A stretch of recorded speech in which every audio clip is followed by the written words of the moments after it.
Pada on nggak nih? Waalaikumsalam warahmatullahi wabarakatuh. Malam Ibu. Ya sehat Waalaikumsalam, ya. Bu. Ada yang lagi sakit? Ini udah semua belum sih 10? Oke. Kemarin gimana UTS-nya? Kayaknya ada yang ngumpulinnya last minute tuh ya. Saya lihat.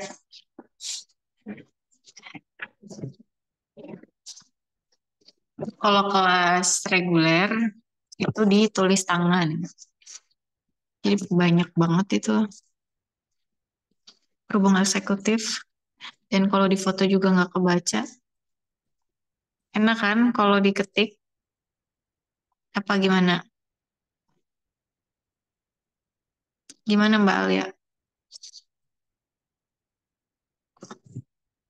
Kedengeran nggak Mbak Alia? Mana Mbak Alia? Kenapa, Bu? Gimana kemarin UTS-nya? UTS-nya gampang, Bu. Oh gampang. Ih, Enggak, Bang, Bang. kurang susah ya. Susah, susah, susah. Tadinya saya mau nyuruh Mbak Alia pakainya tulis tangan itu. Cuma pasti pada protes. Jangan, Bu. Ada Oh, protes ya. Jangan pada tulis tangan, Bu. pada nggak sempat pilih tangan ya, Bu? Iya, jangan Udah tulis ini tangan, ya. Bu. Udah Nanti kalau kaku tulis pasti. tangan saya, kalau tulis tangan kasihan Bu Nila nanti matanya sakit, Bu, ngeliat tulisan Nah saya. itu dia. Nah, Saya Iya, harus betul, pakai Bu. kacamata ini nanti buat meriksanya. Makanya ya udah deh. Untuk eksekutif saya kasih ketik aja. Kalau reguler Pakai pakai mata tulis tangan. Di sini mana Mbak Nabila ya? Mbak Nabila di Hadir Bu. grup kelas ada yang namanya ini nggak? Raden Kelvin. Udah masuk belum? Siapa tuh Bu? Nggak ada Baru ya. Jadi nggak ada. dia anak reguler terus pindah ke Mm-mm. eksekutif. Tapi sampai saat ini di perkuliahan juga belum masuk ya. Terus saya lihat di Oh, UTS juga nggak ada. Siapa tahu mungkin udah masuk di grup kelasnya. Bukan grup mata kuliah nggak saya. Kan ada grup nggak ini ada ya. Bu. Oh, Nggak ada nggak ada sama ya? sekali. Mm-mm. Oke, oke. Oh, berarti dia nggak kemana ini? Dia udah nanti di follow up. Oke, udah masuk semua nih kayaknya ya. Kita absen dulu ya. Ahmad Tahris ada? Mana ada nggak? Nggak ada. Alia Deviani? Ya, kenapa, Bu? Alia Deviani ada? Ya di absen maksudnya. Oh, saya hadir, Bu, hadir. Hadir. Lagi berdua nggak sama Mbak Nabila? Enggak, Bu. Lagi pisah Bu, lagi Oh, pisah. bisa. Ih, Bisa. kasihan. Ah, oke. David Trianto, Mas David ada? itu ada. Hadir.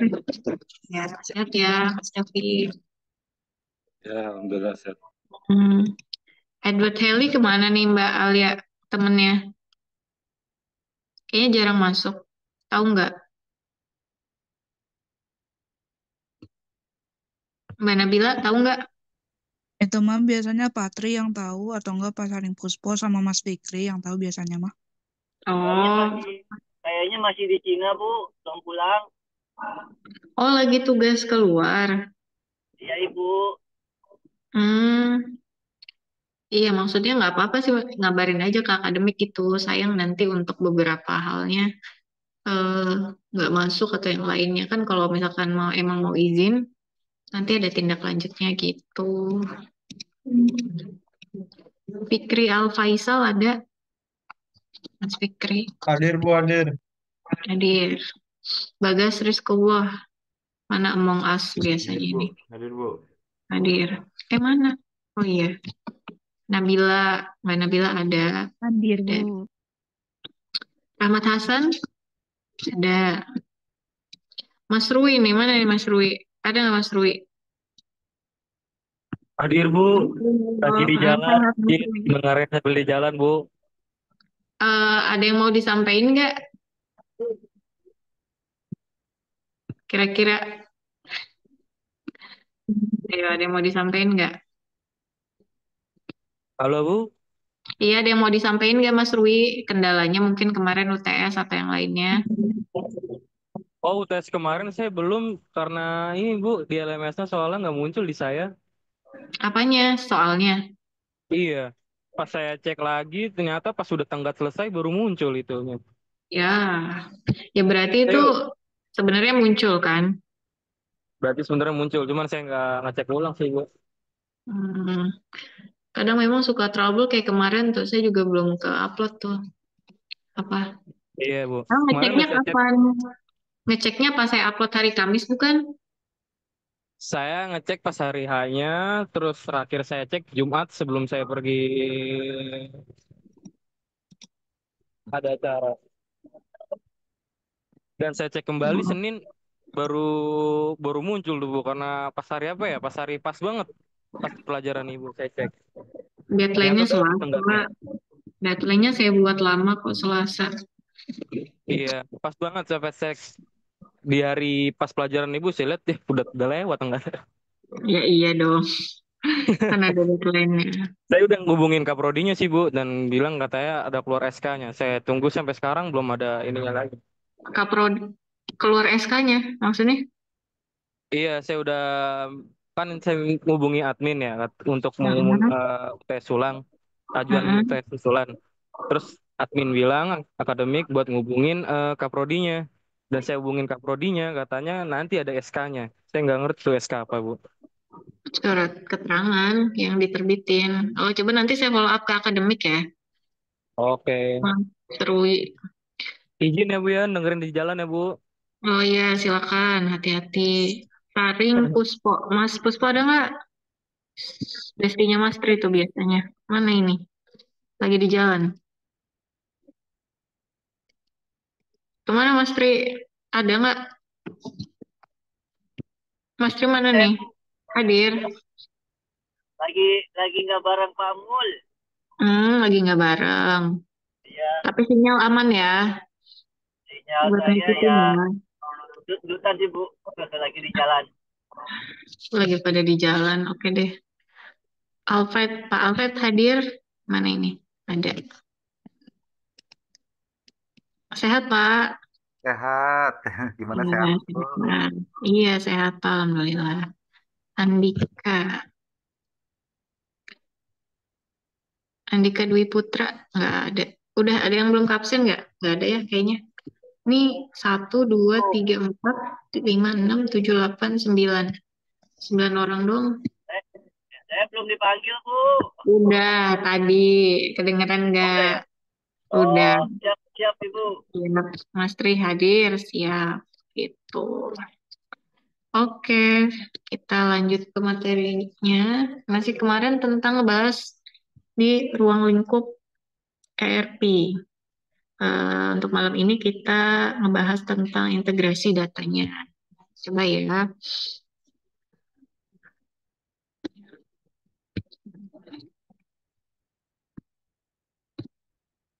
bagikan layar mana ya? Kamera. It's langsung aja. Mana ya ini? Bentar. Gambar dari file, dokumen, layar. Nah,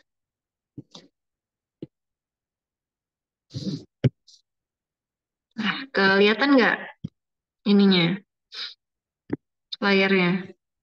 Kelihatan, Bu. Kelihatan. Oke, kita malam ini bahas tentang CRM. Kalau yang kemarin kan sampai UTS, itu materinya tentang ERP, dibahas secara general dari sisi SCM dan CRM-nya. Lalu kita sekarang coba bedah satu persatu dari sisi CRM terlebih dahulu. Kita belajar yang namanya integrasi data. Integrasi data, dua suku kata. Ada yang tahu arti dari integrasi itu apa ya? Ini diskusi aja ya, biar kelasnya nggak cuma satu sumber. Jadi kan biar sama-sama enak ikut materinya. Siapa nih? Ih, integrasi gitu. Sering denger kan bahasanya integrasi. Mas Bagas, integrasi apa? Tahu nggak? Ada nggak Mas Bagas Rizko? Ayo.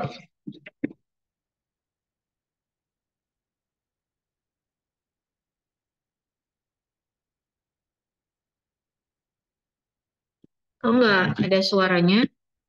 Mas Bagas kemana ini? Ya kok. Ya, gimana Mas Bagas? Integrasi, tahu nggak artinya apa? Kita kan malam ini mau bahas tentang integrasi data. Ada dua suku kata dalam hal ini, integrasi sama data. Integrasi, Mas Bagas tahu nggak artinya apa? Integrasi yang saya tahu itu ya kurang lebih kayak kesatuan gitu, Bu, mungkin. Satu kesatuan. Berarti kalau integrasi data, secara nggak langsung artinya Kesatuan data. kesatuan data. Ya, jadi beberapa data dikumpulkan menjadi satu gitu ya. Beberapa data macam-macam terus digabungkan menjadi satu. Jadi suatu hal yang disebut dengan integrasi itu diintegrasikan, dikumpulkan, digabungkan gitu.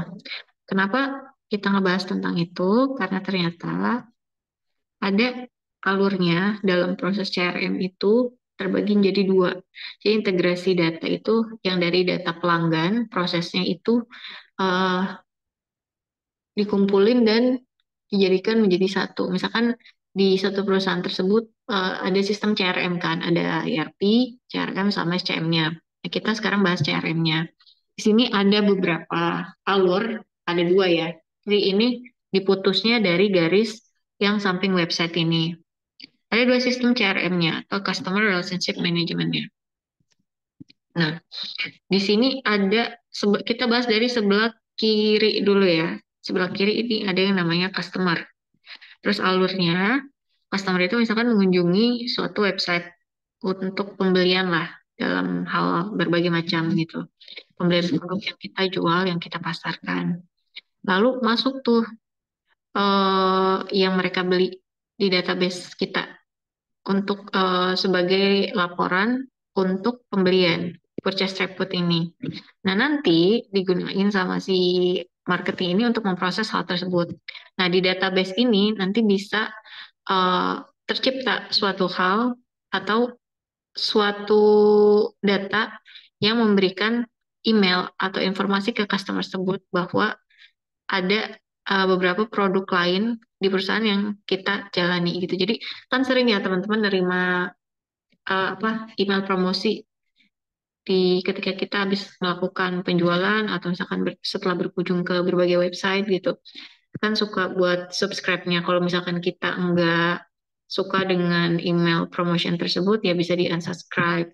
Atau misalkan menarik lah dari IKEA misalkan, atau dari sekarang kalau dulu kan Asadware ya, sekarang Asenko. Sering tuh ngasih-ngasih penawaran dan yang lainnya. Gitu, maksudnya ke email promotion. Nah, yang satunya, yang agak sebelah kanan, itu di atasnya ada CSR. Itu CSR di sini bukan ini ya, bukan corp social responsibility yang biasa dilakukan perusahaan kalau mau galang dana atau yang lainnya, melakukan kebaikan bagi warga sekitarnya bukan. Itu maksudnya CSR itu Customer Service Representative. Nah, dari tanya aja representatif, merepresentasikan pelayanan untuk customer ya. Nah, di bawahnya alurnya kita tarik ada clarify application saver-nya itu untuk masuk datanya karena si CSR ini kan apa ya istilahnya jadi semacam perwakilan perusahaan untuk interaksi langsung sama pelanggan kayak nanganin pertanyaan, terus keluhan, masalahnya misalkan kita beli satu produk terus kita kontak customer service-nya gitu nanti kan masuknya ke situ. Nah, lalu masuklah ke yang namanya si Oracle database ini. Ada yang pernah dengar nggak? Kayaknya kalau anak IT tuh agak familiar ya sama Oracle database ini. Atau mungkin udah apa dibahas di MK-MK lainnya? Apa pernah dengar nggak? Mbak Nabila pernah dengar nggak? Atau ada yang pernah dengar? Yang ini nih, Oracle database nih. Ada yang tahu nggak? Pak Alfred mungkin pernah dengar nggak? doang, Bu. Tapi kalau ininya sih, eh, ya, maksudnya cuma database. Tahu database aja sih. Kayak misalnya SAP juga pakai database-nya Oracle. Cuma tahunya itu aja sih, Bu. Iya, ya. Yang lainnya mungkin ada nggak di kerjaannya, di kantornya? Tuh, Mas Puspo udah gabung tuh ya.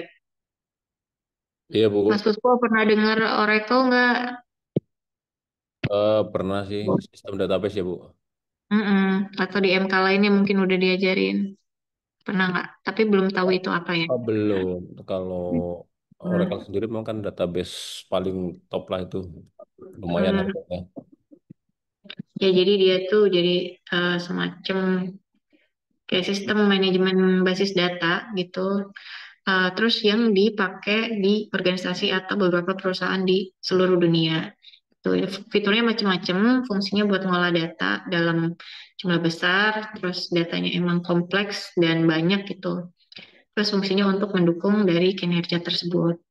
Lalu kita naik ke atas lalu naik ke si database yang tersimpan di Oracle ini jadi call center analis, masuk ke bagian call centernya, terus nanti itu sebagai bahan untuk customer satisfaction mailing, jadi kepuasan pelanggannya gitu. Jadi dalam bagian ini ada dua sistem CRM-nya. Yang pertama untuk ngeproses ketika kita mengunjungi suatu website dan akhirnya melakukan apa pembelian si customer itu yang samping kanannya itu untuk mendeteksi atau perilaku konsumennya seperti itu.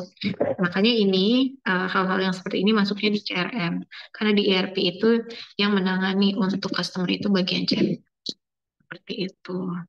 Balik lagi ke integrasi data, tadi yang kata Mas Bagas kan integrasi itu sekumpulan atau apa tadi penggabungan. Nah, jadi sebenarnya integrasi data itu baik karena untuk mencangkup semua hal menjadi satu agar terpusat gitu, jadi satu tempat. Cuma kita lihat ada beberapa dalam arti kata bukan negatif ya, cuma beberapa hal yang mungkin akan muncul yang bisa mengganggu dari sistem tersebut. Nah, coba ini ada dua nih, misalkan departemen marketing, misalkan nggak tahu kalau si customer yang jadi target segmennya ini udah ngontak call center. Si marketing sama si call center kan dua hal yang berbeda ya. Yang marketing bagian penjualannya gitu. Yang memasarkan, market namanya aja marketing. Jadi untuk memarketkan sesuatu, memasarkan sesuatu.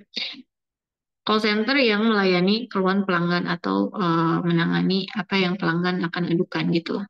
Mereka mempermasalahkan produk yang dibelinya, produk yang dibeli customer maksudnya, atau mungkin customer pada saat itu sedang tidak puas kepada perusahaan tersebut gitu. Jadi sebenarnya untuk integrasi data itu menjadi satu, itu dikhawatirkan dua hal tersebut nggak saling tahu menahu gitu. Sebetulnya kalau misalkan jadi satu harusnya terpusat gitu ya.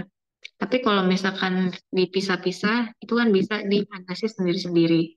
Nah, yang kedua, dalam respon komplain CSR itu tadi customer service representative ya, merepresentasikan produk apa yang kita jual. Dalam respon komplain CSR mungkin tidak mengetahui bahwa customer tersebut telah melakukan beberapa pembelian sebelumnya, gagal dalam menganalisa komplain pelanggan. Jadi kayak nggak ada satu informasi atau apa ya namanya informasi atau data. Kalau data profiling customer itu harusnya ada agar kita bisa memberikan produk dengan tepat. Contohnya tadi masuknya ke sini ya, email promotion itu. Kalau misalkan si customer itu bisa di data mulai dari jumlah mulai dari apa tingkat keinginannya dalam produk yang kita jual, misalkan dia pengennya atau sukanya di produk yang A, sementara ada yang sukanya di produk yang B. Itu bisa dianalisis pakai demografi, mulai dari umur, misalkan tempat tinggal atau yang lainnya. Jadi misalkan dalam satu wilayah ini ternyata produk ini yang layaknya laris dijual gitu. Beda lagi kalau misalkan daerah lain ternyata produk kita yang B yang laris dijual di daerah tersebut gitu. Lalu selanjutnya, adanya penerapan aturan yang sama kepada setiap customer, nggak hanya beresiko. Adanya penerapan aturan yang sama, tidak. Jadi kayak setiap peraturan yang diterapkan kepada customer tersebut tidak hanya beresiko, tetapi juga mengakibatkan kalahnya persaingan dengan kompetitor yang telah berhasil menerapkan penanganan yang beda-beda pada setiap customernya. Jadi maksudnya di sini kan ada meng-highlight kalimat adanya penerapan aturan yang sama kepada setiap customer, tidak hanya berisiko.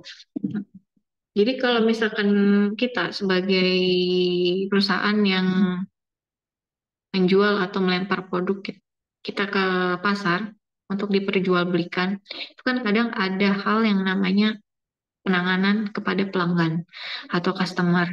Nah, di sini kan ada beberapa hal yang dikhawatirkan dengan hal tersebut itu udah direbut sama kompetitor atau pesaing kita karena kita nggak tepat atau kita nggak bisa untuk mengelola penanganan dari customer tersebut. Jadi intinya kurang puas terus nanti dia pindah ke produk lain atau kompetitor kita gitu. Jadi diusahakan memang di sistem CRM ini bahas tentang customer relationship itu harus di-maintain dan di analisis secara mendalam agar kita mempunyai customer yang loyal dan selalu menggunakan produk yang kita pasarkan. Seperti itu. Nah, gimana caranya? Tadi berdasarkan latar belakang yang terjadi, ada beberapa langkah untuk memenuhi kebutuhan pelanggan. Kebutuhan pelanggan yang akan kita jangkau atas produk yang kita jual.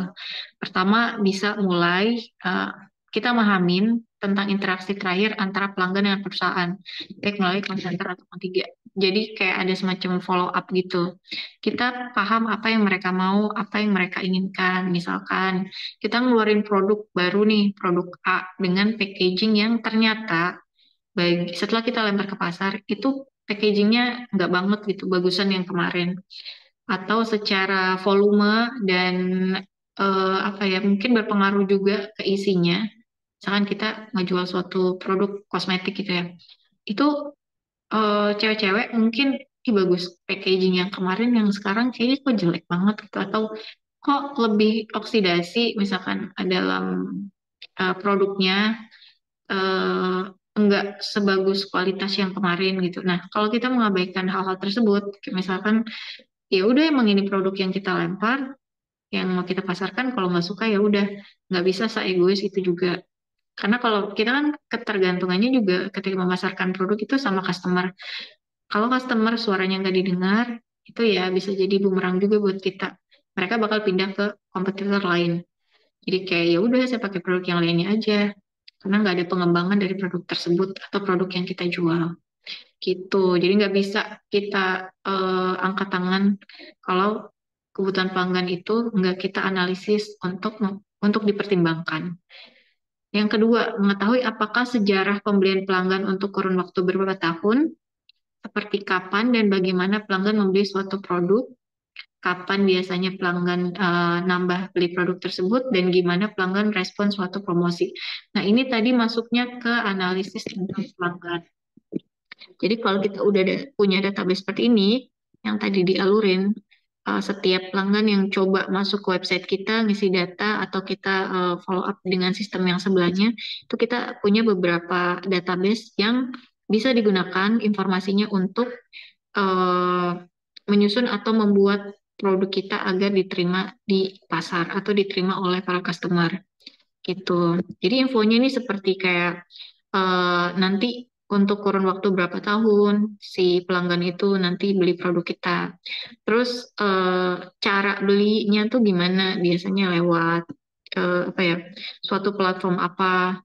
Terus kapan produk yang kita jual ini bisa di repurchase atau misalkan mereka sampai udah habis terus beli lagi gitu. Jadi kayak ada semacam database-nya. Nah, itu nanti kita peroleh dari analisa pelanggan tersebut.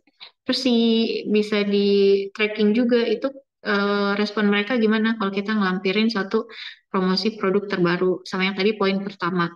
Tuh apakah excited gitu ngelihatnya, oh iya ya dari segi packagingnya emang bagus, atau ternyata isinya nambah banyak dan makin berkualitas komposisinya dan yang lainnya mungkin ya, yang bisa menimbulkan kesenangan dan kepuasan bagi pelanggan tersebut.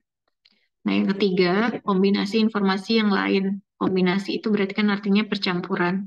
Percampuran dengan informasi eh, di pihak lain. Misalkan, dalam kondisi apa sih si customer ini bakal pindah ke kompetitor kita atau ke penjual lain. Terus juga tadi berbicara mengenai apa usia dan yang lainnya itu berapa banyak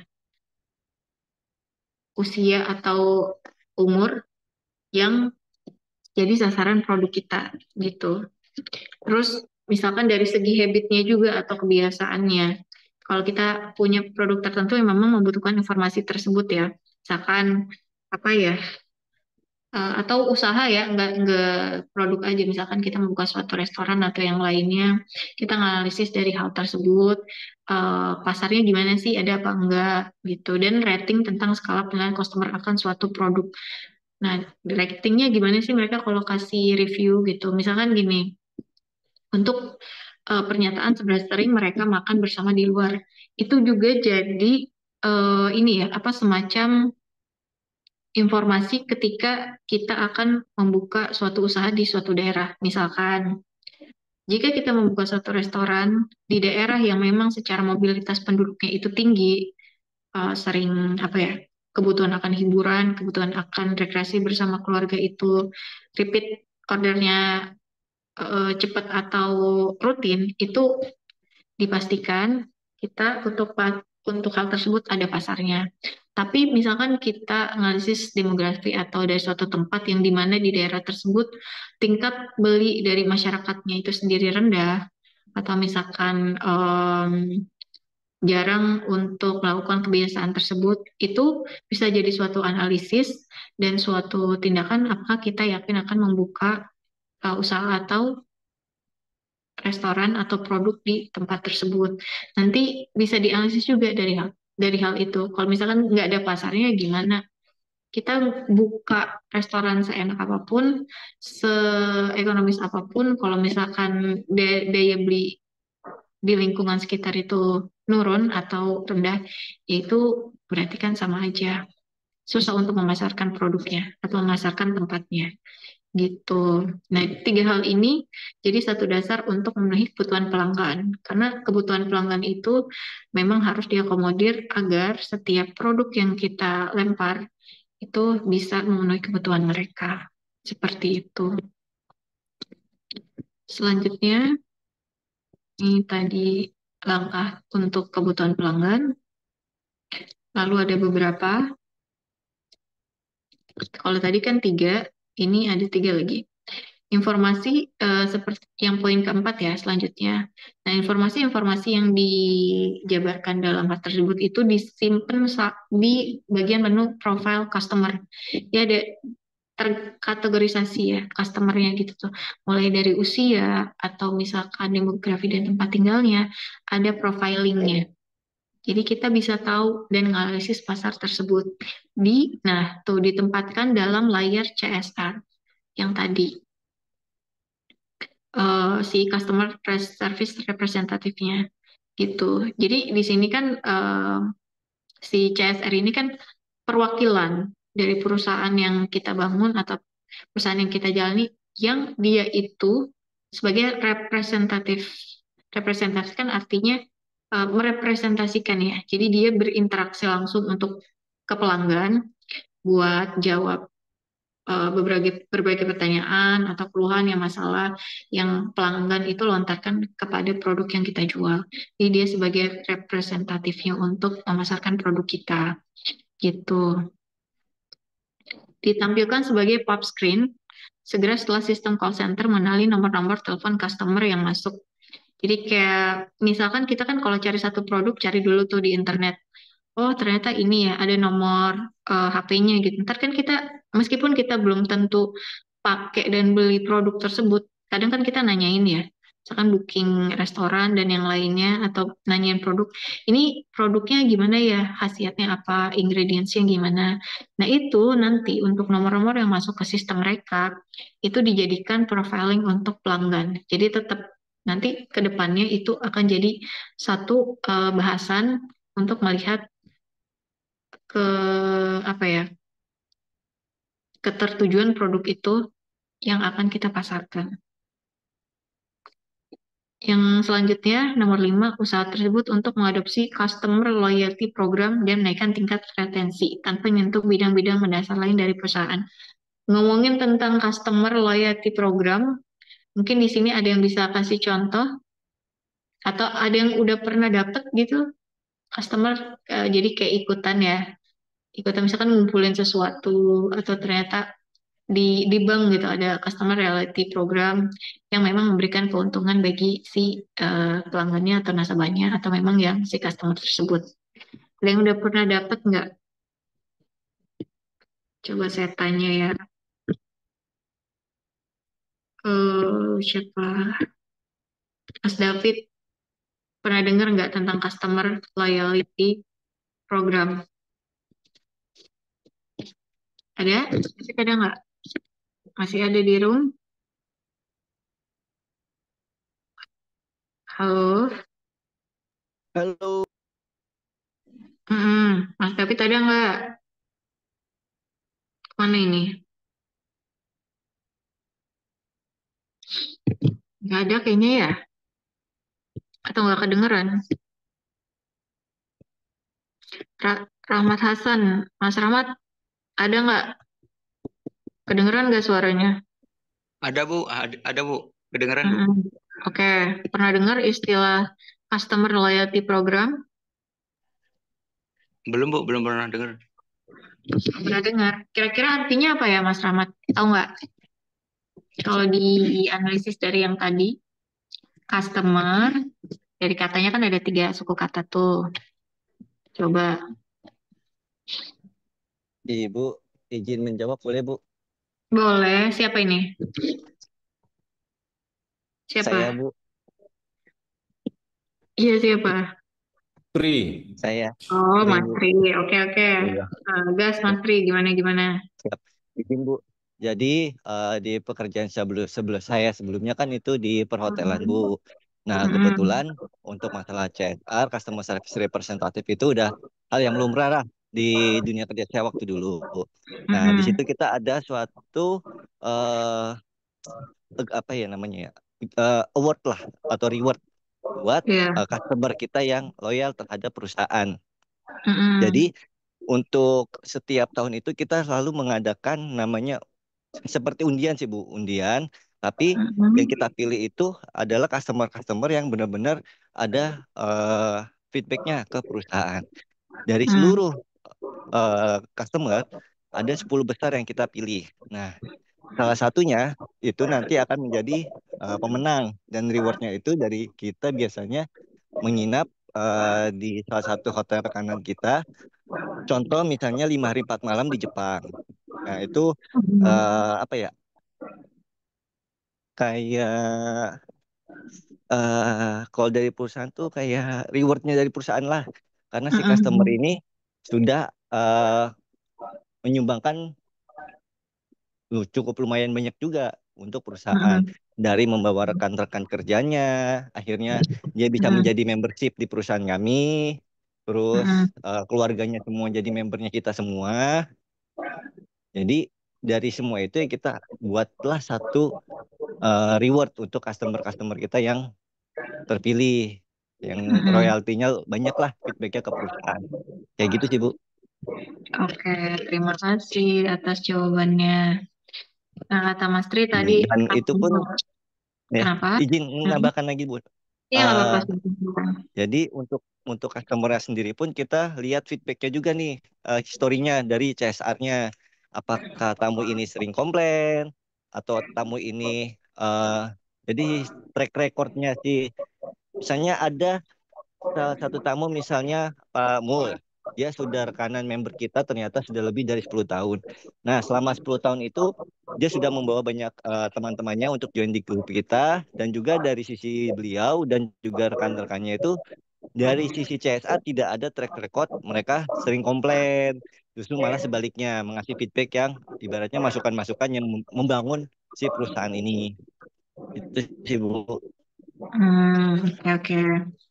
Jadi memang memenuhi kebutuhan customer premium gitu ya, maksudnya yang memberikan banyak benefit ke perusahaan. Gitu ya, Mas Tri ya. Iya Ibu, betul. Jadi customer loyalty program itu dari katanya aja kan ada kata customer loyalty program. Jadi memang program yang memang diperuntukkan untuk customer-customer yang memiliki benefit khusus atau memberikan sumbangsi yang lumayan besar bagi perusahaan. Kalau tadi Mas Tri contohnya kan di ini ya di hotel gitu. Berarti indikatornya semakin banyak eh, frekuensi menggunakan hotel tersebut atau tadi juga bawa apa kerabat atau yang lainnya. Jadi kan dihitungnya dari seberapa sering ya Mas Tri ya menggunakan produk tersebut Jadi atau tempat tersebut ya. lebih yang jadi tolak ukur kita itu seberapa sering, misalnya dalam 1 tahun ini si Pak A ini berapa kali sih dia menginap di salah satu hotel kita, baik di dalam negeri maupun di luar negeri. Itu yang akan menjadi nilai akumulasi dari tamu-tamu yang lain. Oke. Iya, artinya kan memang mempunyai transaksi rata-rata dari customer lain gitu ya. Makanya dia berhak untuk dapat benefit tersebut. Nah, kalau tadi kan di industri perhotelan, menurut teman-teman kalau misalkan di industri perbankan, bagi yang bisa dapat customer loyalty program itu, indikatornya dari mana? Kalau di perbankan ya, coba. Pasti nggak semuanya dong yang dapat program tersebut. Kalau dari perbankan, ada yang tahu semakin apa dia semakin Semakin kecil pengeluarannya dan semakin besar pemasukannya, itu biasanya jadi salah satu tolak ukur juga sih. Jadi seberapa besar sih efisiensi yang dia lakukan untuk perusahaan tersebut. hmm, maksudnya ini berbicara konteksnya apa nih Mas Tri? Pegawai apa gimana? Tadi saya ngelemparnya sih di bank. Maksudnya bank untuk customernya gitu. Kalau tadi kan hotel itu Mas Tri bilangnya frekuensi menggunakan atau menginap di tempat tersebut dan yang lainnya. Nah, kalau misalkan di industri perbankan, program customer loyalty program itu Transaksinya berarti kira-kira dilihat dari total apa? transaksinya dia selama menjadi nasabah bank tersebut. Berarti dari Baik transaksi total. online maupun transaksi secara offline-nya. Dengan misalnya transaksi offline dia menggunakan kartu, terus transaksi online-nya dia menggunakan m-banking atau kris atau selama dia menjadi nasabah bank tersebut. Contoh kayak BRI itu sering tuh, maaf saya sebut merek ya Bu. Contoh BRI, dia selalu bikin uh, award gitu, misalnya berapa puluh ribu transaksi, setiap transaksi dapat poin nih. Jadi kan semakin banyak transaksi yang dilakukan customer, semakin besar poinnya dia nih. Otomatis kan si customer, oh iya, semakin banyak saya transaksi di bank ini, saya bisa dapat poin lebih dan akhirnya saya bisa mendapatkan salah satu hadiah yang ditawarkan dari si bank tersebut. Iya ya. Frekuensi kegunaannya berarti ya. Atau mungkin dari saldonya, kira-kira bisa nggak tuh? Semakin tinggi saldonya, bisa Kalau misalnya disebut. saldonya tinggi tapi transaksinya tidak ada, Bu. Contoh misalnya dia deposit kan berarti saldonya pasti lebih besar tuh. Tapi Mm-mm. secara transaksi sendiri dia kurang. Pasti kan akan jadi pertimbangan juga dari sisi manajemen. Mm-mm. Nah, itu ada insight baru. Kata Mas Tri, kalau customer loyalty program di dunia perbankan itu seberapa sering uh, customer tersebut melakukan transaksi atau menggunakan fitur-fitur dari bank tersebut. Gitu. Kalau yang lainnya, ada yang mau kasih masukan? Mungkin ada yang di bank di sini? Atau tahu infonya? Kalau ini, Mas Tri pernah dapat customer loyalty program nggak? Dari misalkan dari manapun gitu. Karena misalkan dari bank atau dari perusahaan apa gitu. Pernah nggak? sebagai customer ya posisinya. Kalau tadi kan di hotel sebagai pegawainya gitu. Pernah nggak? Ada yang pernah nggak di sini? Satu orang deh yang dapat Ada benefit Bu seperti dari bengkel biasanya sih Bu. Kita kan siapa sebagai ini? customer, Mul Puspo. Dayat ya. Iya, gimana gimana? Biasanya kita berlangganan bengkel di salah satu bengkel mobil entah motor itu biasanya kita Mhm. sebagai customer itu biasanya kita karena sering menggunakan layanan mereka dari bengkel tersebut akhirnya mereka memberikan satu benefit buat customer ini ya bisa gratis beberapa benefit antara lain gratis servis umpamanya seperti itu mungkin dari barang itu juga harganya akan didiskon sama mereka kayak gitu-gitu. Terus apalagi nanti Hmm. kalau sampai dengan membawa teman-teman kita yang ke situ untuk bengkelkan mobilnya juga biasanya juga ada pertimbangan buat dari mereka seperti itu sih Bu. Hmm. Intinya yang memanjakan customer ya gitu. Jadi, Betul. mm, jadi Banyak sih Bu, biasanya sih banyak kayak gitu. iya banyak. Makanya tadi kan ada dari perhotelan, ada dari apa tadi perbankan, terus Mas David juga dari bengkel. Mungkin untuk tiap-tiap usaha yang memang mempertimbangkan kebutuhan pelanggan itu pasti ada ya. Customer loyalty program Ada. kecil Ya, apapun. contoh yang kayak dari eh, Apa? sales mobil juga biasanya juga akan Nah, menawarkan banyak mm, banyak program dari kita karena sering pernah sekali beli terus kemudian mereka kan sudah punya database-nya pasti akan ditawarkan mm, kembali produk-produk mereka yang versi barunya seperti itu banyak sih. mm. Nah, iya betul. Nanti untuk data-data tersebut kan ada di database ya, jadi terkumpul gitu. Yang ketiga, contohnya customer support center mungkin tidak memperhitungkan kebutuhan kelengkapan penjualan atau marketing belum memformalkan penerapan inisiatif CRM mereka. Jadi memang untuk kebutuhan pelanggan itu, profiling pelanggan itu perlu ya. Jadi agar semakin puas pelanggan tersebut menggunakan produk kita atau ke tempat yang kita tawarkan, itu kan akan merekomendasikan seperti tadi yang halnya Mas Tri bilang, tuh kalau review dari mulut ke mulut tuh biasanya lebih ampuh daripada kita yang iklanin sendiri. Karena kekuatan apa ya? Kekuatan kesini aja gitu itu kayaknya lebih manjur daripada iklan yang kita terbitkan. Karena kan ada kejujuran ya kalau dari review bagus tersebut. Jadi bisa lebih mendatangkan customer-customer lain yang bisa meningkatkan penjualan kita. Seperti itu. Nah, satunya tadi dibahas customer yang paling utama ya berarti ini highlightnya untuk memenuhi kebutuhan pelanggan ini salah satu hal besarnya bisa dengan memanjakan si pelanggan tersebut dengan mengadakan customer loyalty program. Di semua tempat itu hampir ada ya, sampai Alfamart pun kan kadang ada tuh si fitur atau event customer loyalty programnya. Tuh. Problem kebijakan sistem CRM. Nah, yang namanya problem kan identik dengan masalah ya. Coba kita di sini lihat beberapa poin problem kebijakan sistem CRM. Poin pertama, seringkali karena masalah politik perusahaan. Yang namanya tempat usaha atau organisasi yang kita bangun, itu kan pasti ada aja ya. Politik itu maksudnya bukan hanya apa ya, politik yang kita kenal sekarang secara real gitu. Mungkin kan ada aja teman-teman next Venture pasti udah pada kerja mungkin paham ya tentang ini ya. Adanya beberapa kebijakan yang dari beberapa kepala sehingga menimbulkan adanya gesekan atau konflik seperti itu. Kedua, lebih sering lagi karena masalah logistik dan infrastruktur yang beragam yang membutuhkan tingkat pengetahuan tentang customer secara cepat. Jadi karena udah pakai sistem gitu ya, dituntut untuk paham untuk memenuhi tingkat kebutuhan yang customer mau.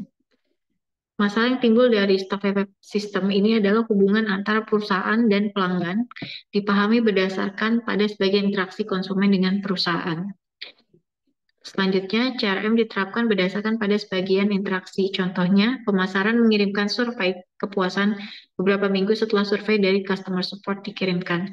Kan kadang kita, aduh, Contohnya pemasaran itu misalkan bagian si marketingnya itu kan kadang apa ya nanya ke kita gitu lewat email, survei kepuasan.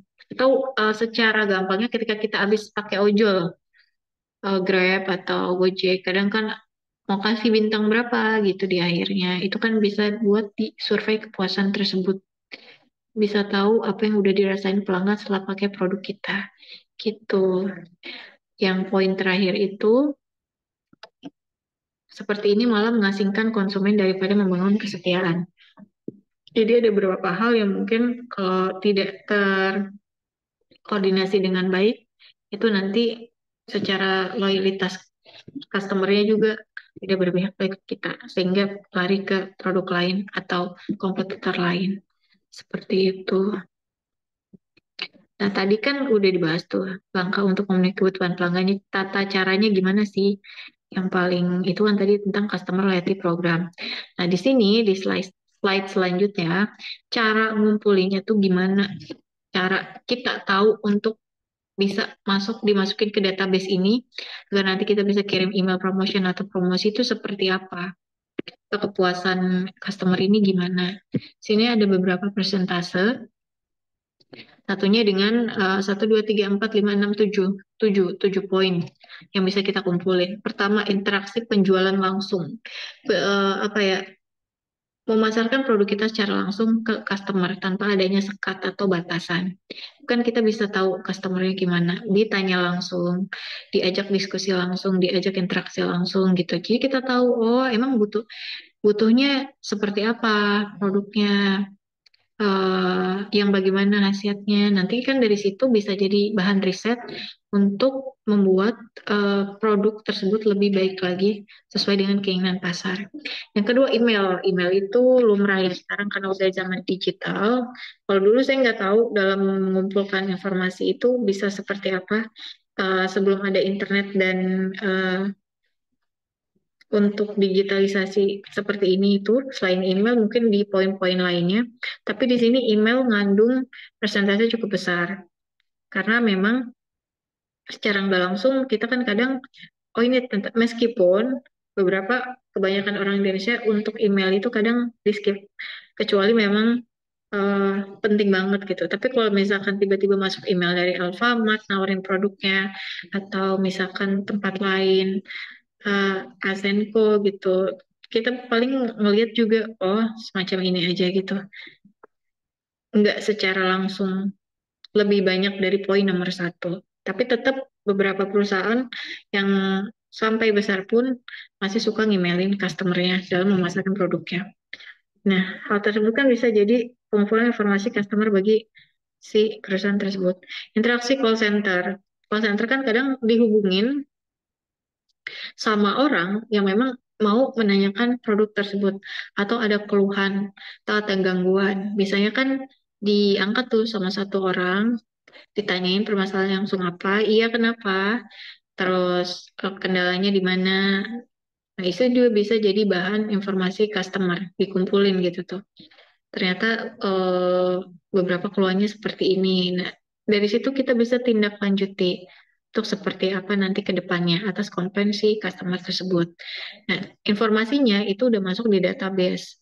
Misalkan kan kita kalau mau sebagai call center nanya ini dengan siapa kita bicara, lalu mungkin beberapa info personal lainnya yang bisa digali dalam tetap dalam ranah normal ya, nggak harus tanya-tanya sampai sedetail itu. Nah, itu aja kan bisa di poin-poin untuk mengumpulkan informasi customer di database. Selanjutnya yang nomor 4, mengunjungi website.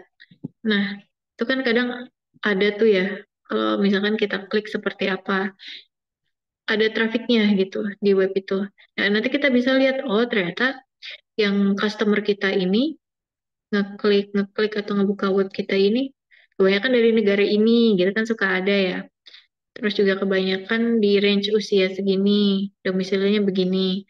Kan itu didapat dari ketika kita mendaftarkan email kan. Nah, nanti kan biasanya muncul tuh di blognya atau di websitenya. Nah, itu bisa kekumpul tuh jadi profiling customer.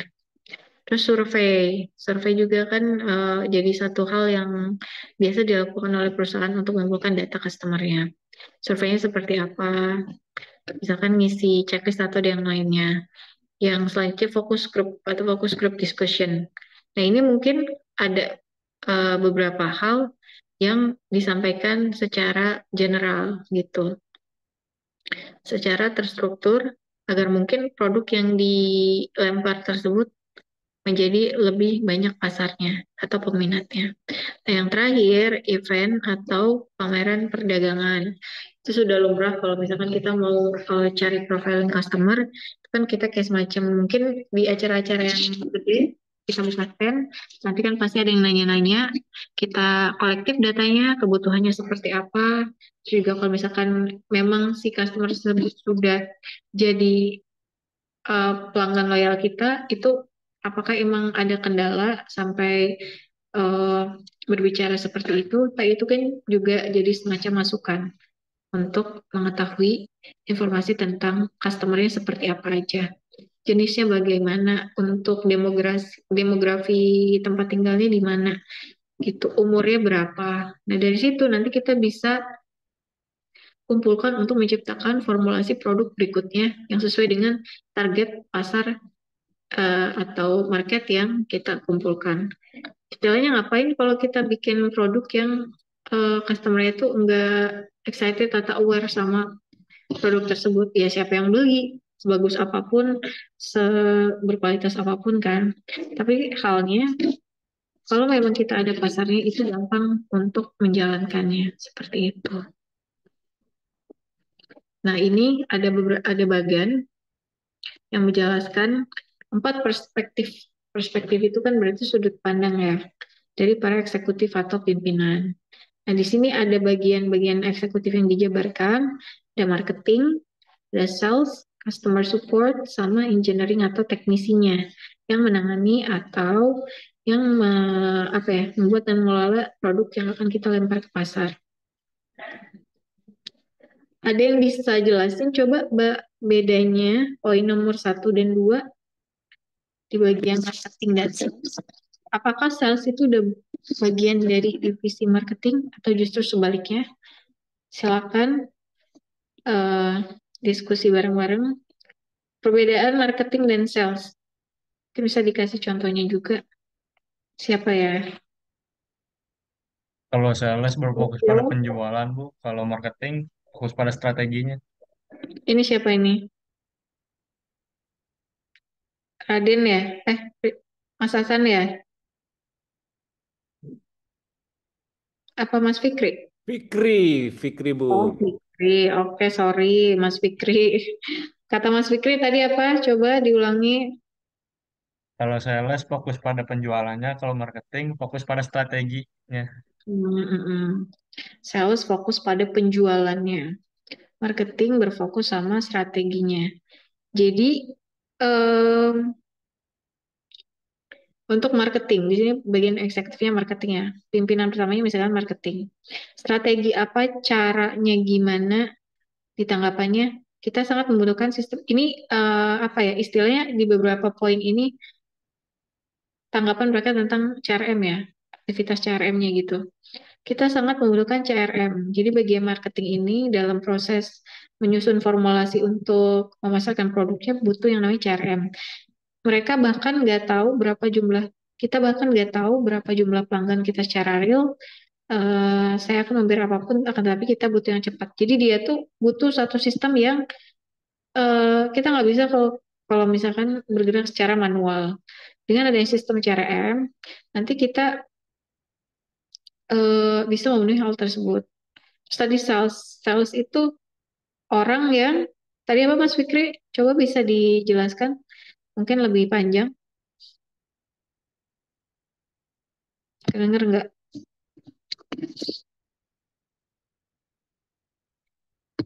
Mas Fikri, kedenger nggak? Kenapa, Bu?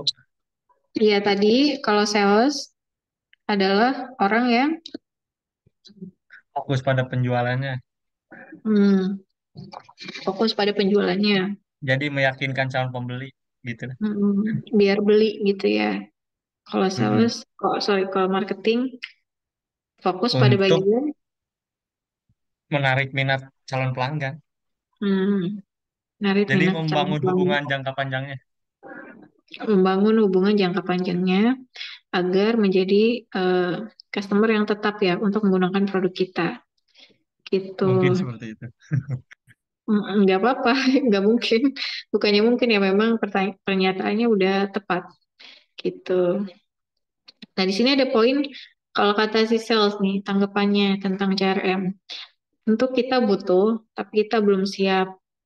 Saya baru aja biayain usaha untuk clean up seluruh data kontak kita. Setelah semua itu, apakah bagusnya profil pelanggan jika data itu nggak masuk akal?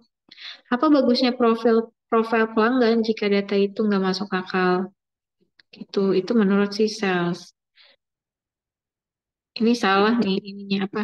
Penomorannya. Itu nomor 1 tuh bagannya ya. Jadi 1 marketing, 2 sales, 3 customer support, CRM. Nah, kan si customer support itu kan, kalau customer support adalah bagian yang memang untuk menangani customer itu sendiri, keluhan dan yang lainnya. Sistem call center kita memberikan informasi kepada sales service representative. Secara otomatis, pada saat pelanggan melakukan panggilan atau menghubungi nomor tersebut, bahkan kita dapat melihat daftar produk untuk pelanggan tersebut, siapa yang kita butuh selain CRM. Itu. Yang terakhir, engineering atau teknisinya yang ada untuk formulasi produknya. Kata dia, pelanggan adalah penting tetapi butuh waktu 65 hari untuk nyediain layanan baru.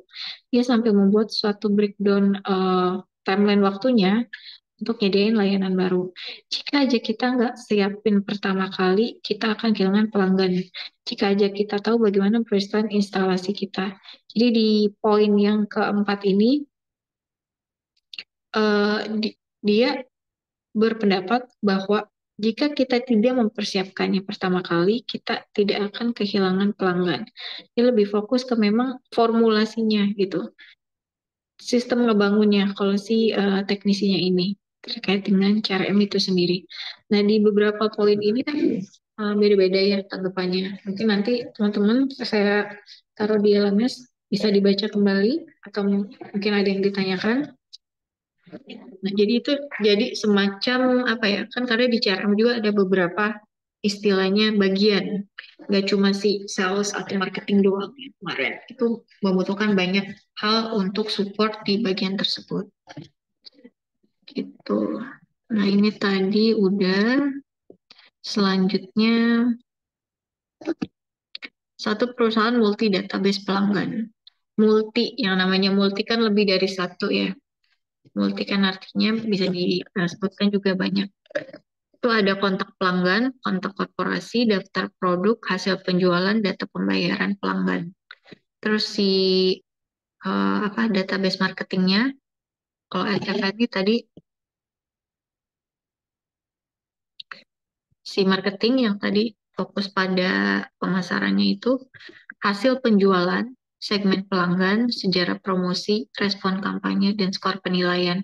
Itu dia di database tersebut, di database marketing itu terkumpul hasil penjualannya udah berapa ribu atau mungkin berapa juta untuk produk tersebut yang sudah kelempar di pasar.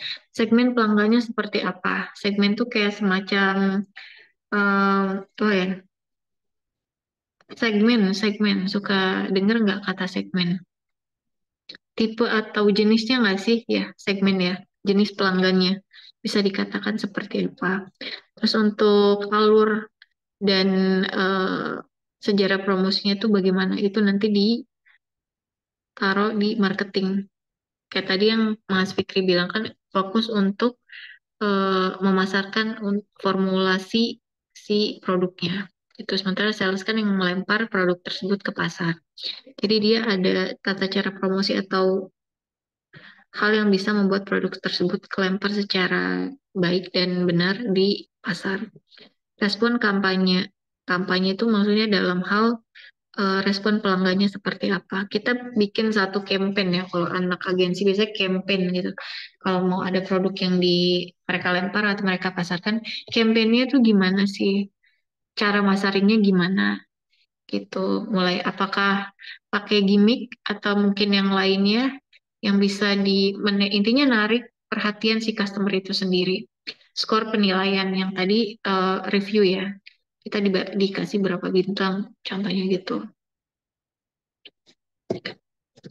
Selanjutnya yang terakhir ada database kontak center atau call center. Di dalamnya ada kontak pelanggan, sejarah trouble ticket. Trouble ticket itu biasanya kan kita kalau mau ada aduan, tiketnya nomor berapa atas masalah yang akan kita proses gitu. Kan biasanya Anda mendapatkan tiket nomor sekian, silakan bisa lewat email atau yang lainnya gitu. Jadi punya semacam nomor lah gitu atau kayak semacam antrian namanya tiket. Terus respon surveinya seperti apa? Jadi setelah kita apa ke call center itu kan ditanya apakah ada lagi yang mau ditanyakan, terus baik dalam chat ya atau balasan chat atau justru langsung si customer tersebut yang nanya gimana apakah sudah puas dengan pelayanan yang dilakukan. Kalau memang sudah izin untuk diakhiri teleponnya atau kalau memang belum masih bisa ditanyakan. Itu biasanya ada respon survei dari pelanggan atau customernya. Dan terakhir ada data pembayarannya. Kan biasanya di ini ya, di kalkulasi gitu ditanyain dulu proses pembelian seperti apa. Kalau misalkan kita ada komplain dan keluhan, cara membayarnya gimana gitu. Jadi dari tiga macam hal ini itu masing-masing si database pelanggannya terbagi menjadi beberapa hal. Ada yang kontak pelanggannya, ada yang hasil penjualannya, sama meskipun dalam satu waktu itu ada beberapa yang sama ya, tapi intinya masih tersegmentasi atau masih mengelompokkan tergantung dengan jenisnya. Seperti itu. Selanjutnya kita bahas data warehouse. Data warehouse ini menyediakan profil konsumen kepada berbagai organisasi, seringkali berarti nyimpen data pada database dan fungsi yang tersentralisasi atau terpusat, disebut dengan data warehouse. Jadi setelahnya si data warehouse ini, jadi dia punya beberapa profiling si konsumen tersebut. Terus nanti untuk datanya bisa untuk beberapa organisasi yang memang membutuhkan atau perusahaan yang membutuhkan. Jadi ada semacam kapasitas untuk menyimpannya gitu. Namanya data warehouse. Warehouse kan secara langsung artinya kan gudang ya, bener nggak? Bener nggak, Betul, betul. teman-teman? Data warehouse berarti gudang data. Di dalamnya tersimpan berbagai macam data yang siap untuk digunakan perusahaan tersebut untuk melempar produknya. Yang kedua, si data warehouse itu kan pasti guna banget untuk memberikan pandangan terintegrasi tentang pelanggan. Single version of truth istilahnya gitu. Jadi di data-data itu bisa memberikan pandangan terintegrasi atau terpusat kepada pelanggan. Jadi biar tahu gitu tuh, biar tahu peruntukan dan permasalahannya seperti apa dengan adanya gudang data tersebut. Yang ketiga, poinnya informasi yang disimpan dalam data warehouse atau gudang data berasal dari berbagai sistem dalam perusahaan. Ya tadi kan yang seperti di sini ya, disinggung di awal gitu. Ada beberapa langkah sehingga nanti di data warehouse ini terkumpul menjadi satu di satu sistem, lantas selanjutnya bisa dipakai untuk kebutuhan perusahaan tersebut dalam memformulasikan atau memasarkan produknya. Gitu. Sumber-sumber data dari data warehouse atau data gudang. Sistem billing, tuh sistem billing, sistem pembayaran, sistem order dan jenis-jenisnya. Tuh, jadi intinya di data warehouse kan terkumpul semua informasi pelanggan ya. Didapatnya dari apa? Dari sistem billing, pembayarannya. Terus sistem order dan jenis-jenisnya, sistem memesannya seperti apa. ERP-nya itu juga bisa ya, karena kan masih mencangkup terkait dengan CRM-nya. Sistemnya ERP kan tiap perusahaan beda-beda ya. Nah, dari situ nanti terkumpullah di data gudang tersebut bagian customer-nya. Sistem sumber daya yang keempat. Yang kelima, point of sale. Point of sale kan berarti ada yang bisa kasih masukan atau punya opini lain, apa itu point of sale? Sale dari kata sale, ada yang tahu? Sale, lagi sale bajunya. Ayo, ada yang tahu? Mbak Nabila apa Nabila? Ada Mbak Nabila ada nggak? Ada nggak Mbak Iya, ada Nabila? Bu. Kenapa, Bu? Itu yang 1, 2, 3, 4, 5. Ada Maksudnya tahu nggak point of sale? Menurut Mbak Nabila aja ketika ketika apa ya? Point of sale. Tahu nggak Mbak? Point of sale berarti kalau di Indonesia ini kayak titik Sale, sale. penjualan gitu kali ya. Coba gimana? Mungkin kalau kalau dari saya mungkin pahamnya kayak titik di mana si penjualnya ini sama pembeli ada transaksi gitu. Betul sekali. Ada hubungan transaksional atau suatu peristiwa gitu ya. Itu kan nanti bisa ke collect di gudang data tersebut. Jadi kayak intinya melakukan transaksi dalam hal pengorderan jumlah produk tersebut. Itu nanti kan terafiliasi di gudang datanya. Yang saja ada web server, terus marketing database. Marketing database ketika kita membuka apa ya strategi gitu kan kita buka stand misalkan marketing database. Situ kan kadang kalau yang nanya-nanya suka diminta kontaknya atau yang lainnya. Itu dalam skala kecil ya. Kalau skala besar kan mungkin lebih kompleks dari segi marketing database-nya, profilingnya seperti apa, mengumpulkannya gitu. Yang tadi yang udah dijawab melalui email dan yang lainnya. Yang slide ini. Nah, dari situ nanti masuk ke gudang data. 1, 2, 3, 4, 5, 6, 7, 8 call center, sistem call center gitu. Kan tadi di call center juga dibahas ya, ditanyain untuk profil customernya yang melakukan pengaduan dan nanya tentang produk tertentu. Nanti kan di data masuk ke bank data beberapa informasinya. Paket corporate financial. Lalu yang terakhir external data provider. Nah, itu adalah beberapa hal yang tercantum dalam data warehouse atau gudang datanya. Tipe data dalam data warehouse. Kalau tadi sumbernya dari mana sih si data-data itu terkumpul gitu di gudang data. Nah, kalau ini tipenya itu apa? Data-data yang biasanya berpindah ke dan dari sebuah data warehouse atau gudang data untuk menyediakan sebuah pandangan terintegrasi tentang konsumen antara lain demografi pertama tadi wilayah ya atau suatu tempat.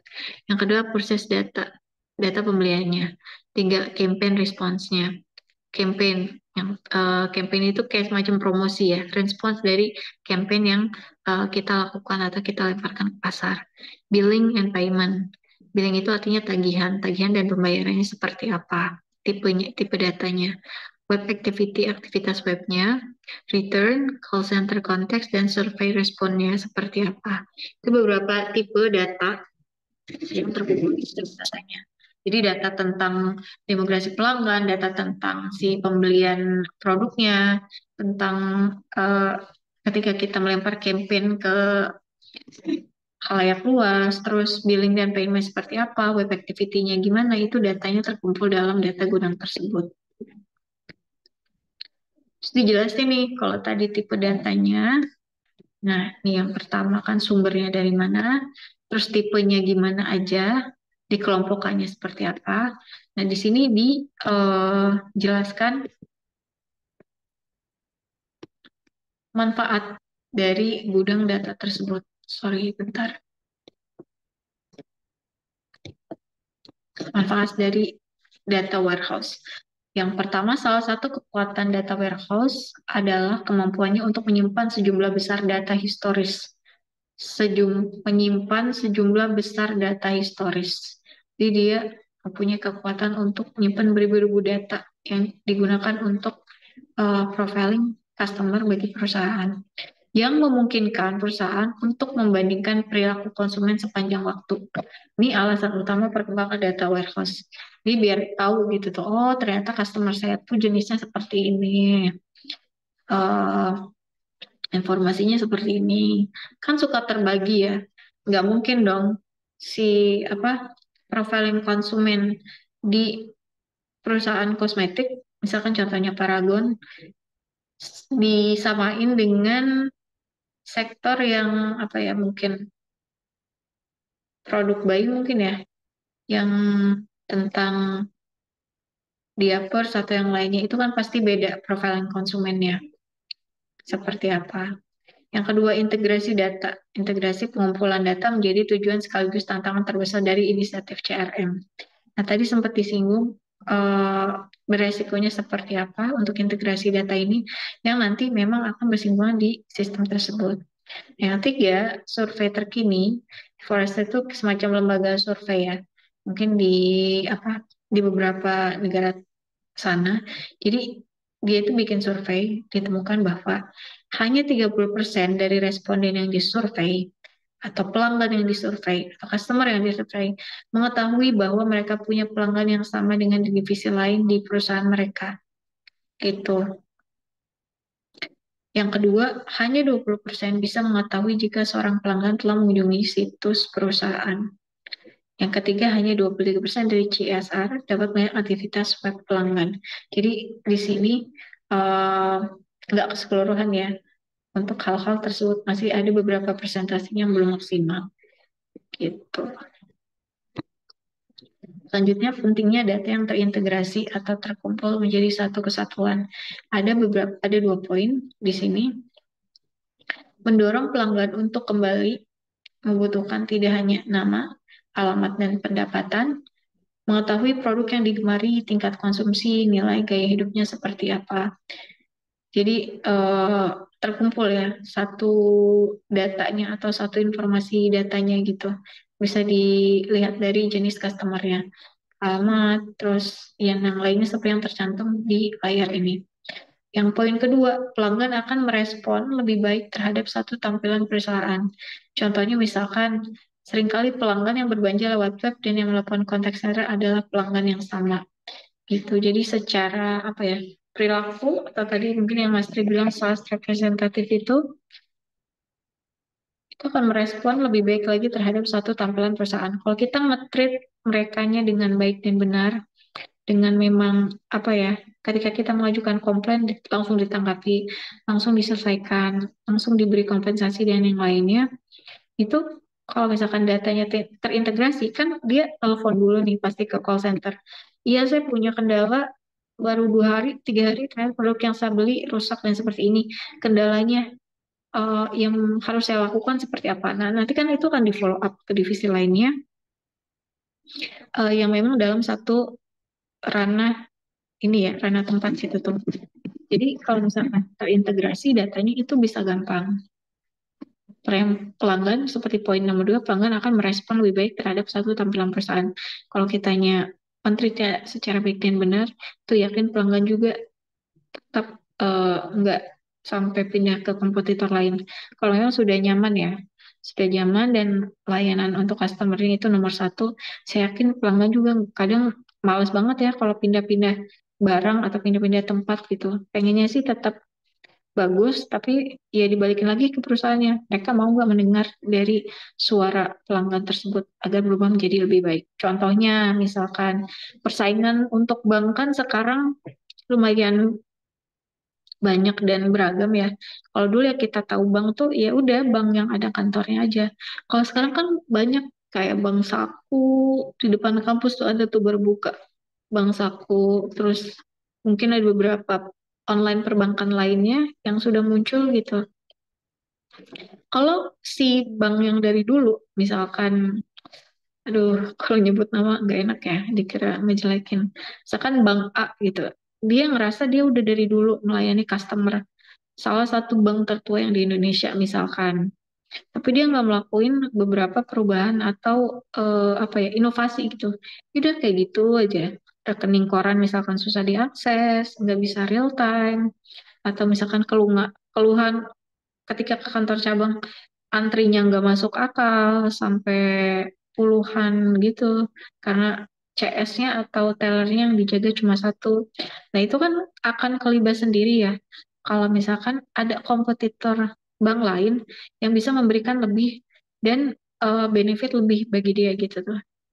Itu kalau nggak terintegrasi dan tersistem secara alur, itu bakal lari sendiri gitu. Karena konsumen tuh nggak bakal ngelihat lama atau enggaknya kita pakai suatu produk, tapi mereka akan cari yang terbaik dari yang baik gitu. Jadi pastikan kalau memang mendengar kebutuhan pelanggan itu terus upgrade atas inovasi yang sudah direncanakan gitu. Selanjutnya, hubungan dan data warehouse.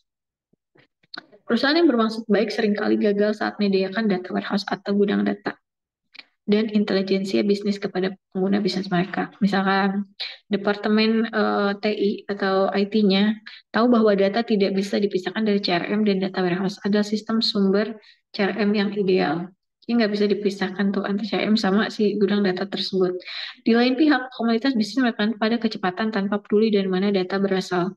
Jadi kalau kadang beberapa orang ya kalau minta data ya udah gimana tanpa mungkin memikirkan dan memusingkan kalau alur dari data tersebut sampai ke tangan dia itu ada beberapa alurnya gitu, nggak bisa langsung seperti itu. Poin yang kedua, bisnis mulai menggunakan aplikasi CRM tanpa adanya visi tentang bagaimana penyempurnaan proses bisnis agar berkesinambungan. Yang ketiga, berusaha menyediakan data perusahaan bagi aplikasi CRM tanpa memahami data yang mana yang akan mendukung suatu tindakan dan proses bisnis yang akan ditingkatkan. Jadi ini ada keterkaitan si TI ini berusaha menyediakan data perusahaan bagi aplikasi CRM. Jadi data perusahaannya itu dikolektif atau di breakdown untuk di aplikasi CRM-nya, tapi tanpa memahami data yang mana yang akan mendukung. Jadi dia semua tuh dikolek dalam satu sistem, tapi mungkin belum bisa mahamin data mana yang sekiranya bisa mendukung untuk proses pengambilan keputusan ketika produk tersebut dilempar di pasar gitu. Jadi memang harus dikaji dan dilihat terlebih dahulu antara CRM dan si data warehouse ini. Data warehouse kan lagi-lagi memang untuk pengumpulan dari segala macam informasi tentang customer ya, karena dia ranahnya ada di bagian CRM di proses ERP ini. Jadi dia berarti gudang data ya ya isinya ya harus disesuaikan dengan hal tersebut yang sedang kita bahas tentang customer gitu. Selanjutnya ada beberapa poin lagi secara general aja ya. Jadi setelah kita melihat si CRM ini ada semacam suatu analisis gitu terkait dengan si CRM itu sendiri. Perusahaan yang poin pertama, perusahaan dengan cepat menyadari bahwa usaha CRM mereka tidak berarti banyak jika mereka tidak memasukkan analisisnya. Jadi kalau percuma masukin data-datanya doang, tapi tanpa dibarengi dengan analisis yang akan mereka lakukan atau perubahan yang akan mereka lakukan. Dia udah masukin data aja digunain ya enggak ya buat apa kan menu-menuhin. Yes, datanya mau penuh tapi nggak tahu digunainnya buat apa. Nggak bisa dianalisisnya untuk seperti apa. Gitu. Yang kedua, tantangan utama yang dihadapi dalam sistem CRM yang tidak terintegrasi. Sistem CRM yang tidak terintegrasi adalah menghalangi perusahaan mengetahui fakta-fakta kritis. Jadi kalau misalkan apa ya info-info tersebut nggak terintegrasi atau terkumpul dalam satu waktu, itu dikhawatirkan jadi semacam bom waktu bagi perusahaan itu sendiri. Yang harusnya ketika ada masalah atau problem, si perusahaan itu telat ambil kebijakannya gitu. Karena ada beberapa apa yang nggak terintegrasi atau terkumpul. Harusnya sudah bisa diselesaikan jauh-jauh hari sebelumnya, tapi karena nggak terintegrasi itu memakan waktu dan bakal berakibat ke perusahaan itu sendiri. Contoh pertanyaan bisnis yang sulit dijawab CSR mengadukan si representatif tadi ya, menjadwalkan komunikasi lanjutan dengan konsumen, tidak bisa mengetahui nilai pelanggan tersebut untuk menentukan tingkat pelayanan yang harus disediakan. Jadi kayak nggak tahu tuh harus gimana gitu dari representatifnya juga.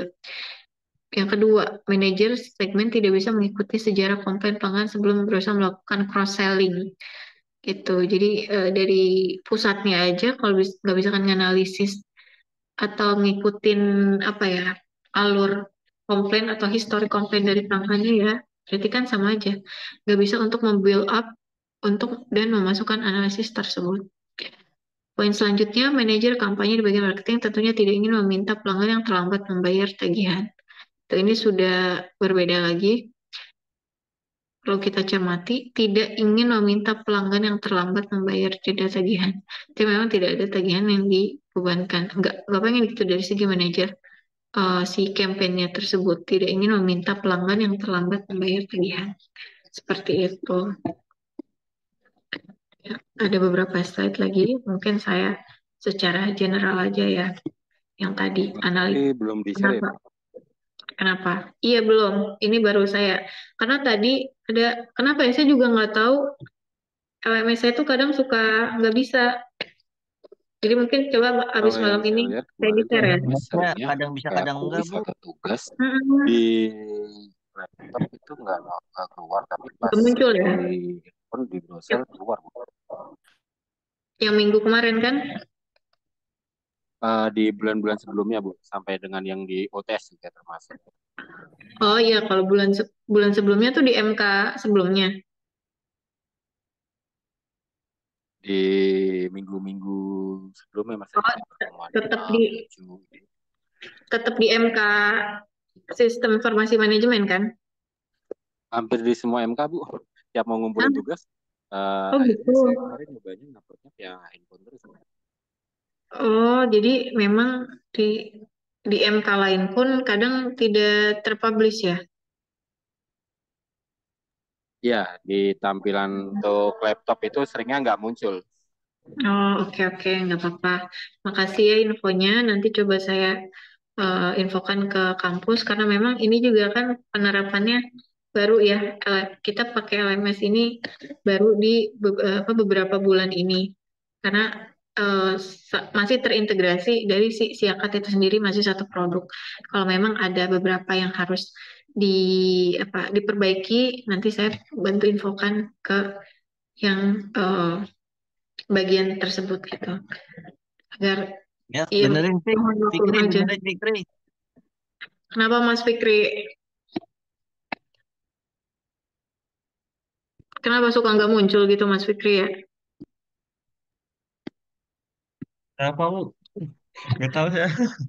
Saya mah dapet kok. Ini kayaknya udah jam segini udah pada ini ya, udah pada ngawang. Ya udahlah. Ngasih Ya intinya semangat. gitu. Ngasih semangat tuh Mas Puspo, Masya Allah. Iya, nanti coba di ini ya, di follow up ke kampusnya gitu. Mohon maaf sebelumnya, saya juga belum maksimal gitu dalam proses eh, KBM ini. Itu. Strategi perusahaan dengan kapabilitas analitikal dan operasional CRM. Strategi kan berarti taktiknya gitu ya. Taktik si perusahaannya yang berhubungan dengan CRM. Menghargai pelanggan dengan diskon khusus karena menggunakan channel yang lebih murah. Jadi kayak treatmentnya untuk si customer tersebut. Ada beberapa poin. Salah satunya yang pertama, pelanggan tuh di-treat like a princess ya, kalau istilahnya mah. Dikasih fasilitas yang bisa bikin mereka tetap stay gitu. Atau caranya dengan apa? Ya banyak diskon dan yang lainnya gitu. Dua, secara proaktif menawarkan produk dan layanan yang sesuai dengan kebutuhan konsumen berdasarkan apa yang telah dibeli pelanggan. Jadi kayak dilihat dulu nih, kemarin belinya apa? Oh, minatnya ke ini. Gitu. Terus nanti kita nawarin dalam bentuk ya tadi bisa email, bisa apa untuk buka stand di pameran dan yang lainnya, atau justru menginfokan secara langsung lewat iklan dan mungkin lewat platform yang lebih besar yang bisa menjangkau berbagai macam audiensnya gitu. Yang ketiga, meningkatkan laju pembelian dengan secara dinamis melakukan personalisasi konten berdasarkan profil pengunjung web. Jadi di apa ya? Didesain lagi supaya lebih menarik. Kan kadang kita untuk zaman sekarang apalagi anak-anak remaja dan beberapa yang masih muda itu tertarik dengan visual gitu. Ih, lucu gitu. Misalkan beli barang kadang ini lucu banget packagingnya atau misalkan bagus banget bungkusnya atau yang lainnya. Meskipun dari segi kualitas di dalamnya ya biasa aja dan bisa disandingkan dengan komputer-komputer lainnya. Tapi kalau misalkan kita perbarui dari segi tampilannya kan itu bisa menarik minat pasar. Nah, kalau di sini personalisasi konten berdasarkan profil pengunjung web. Nah, bisa juga kita melakukan pembaruan agar misalkan web yang kita publish ini lebih banyak pengunjungnya. Kalau lebih banyak pengunjung berarti kan lebih banyak orang yang akan melihat atau membeli produk kita. Selanjutnya, menyesuaikan pengeluaran pemasaran per konsumen berdasarkan skor lifetime value.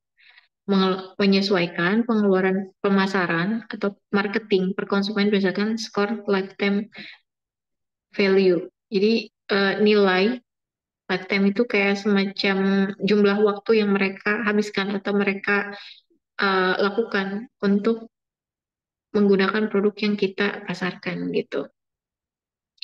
Selanjutnya, menganalisis kombinasi poin kontak seluruh channel untuk meramalkan pembelian konsumen lainnya. Menganalisis kombinasi poin kontak seluruh channel.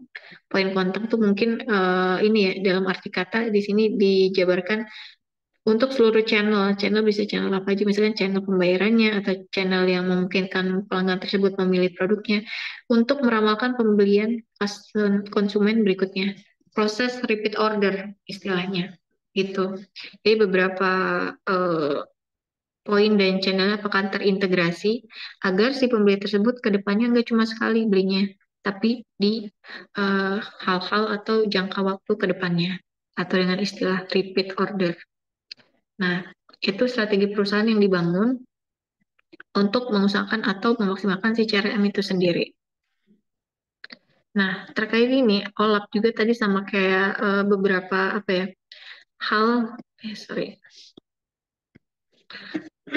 analisis pendukung keputusan yang populer. Coba nanti teman-teman bisa googling di sini. Ada beberapa istilah atau kata-kata yang mungkin belum familiar, itu nanti bisa dipelajari lebih lanjut di pertemuan berikutnya. Intinya di sini ada beberapa aplikasi atau sistem yang berfungsi untuk mendukung atau mengoptimalkan dalam pemasaran si customer itu sendiri. Poinnya itu menitik beratkan pada penyediaan sekumpulan atribut data dari basis data yang diatur di seputar dimensi tertentu seperti waktu dan lokasi. Nah, ini kalau secara bahasa, kalau dilihat rada muter ya, kalau kita nggak pahamin secara langsung. Jadi dia menitik beratkan atau memusatkan si sekumpulan data tersebut yang tadi terkumpul di gudang data itu diatur di seputar dimensi tertentu seperti waktu dan lokasi. Jadi dimaksimalkan untuk pembagian waktu dan lokasinya itu nanti seperti apa, sehingga terkumpul suatu profiling data customer yang baik dan benar. Nah, apa perbedaan OLAP dan data mining? Nanti kita bahas ini beberapa poinnya.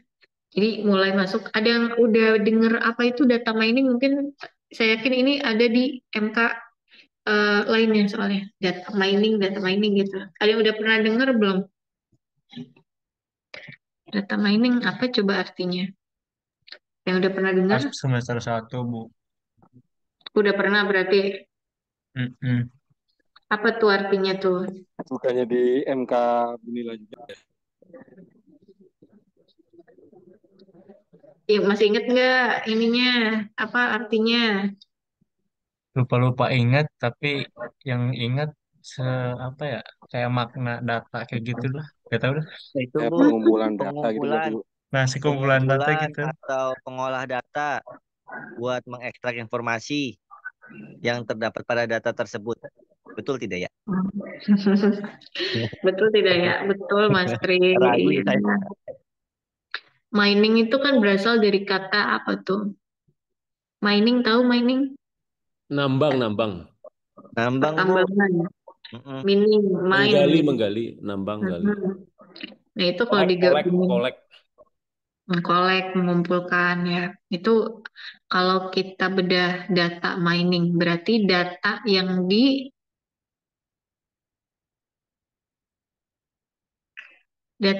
apa tuh? Yang data yang digali. Data yang Data tadi yang siapa? dikumpulkan.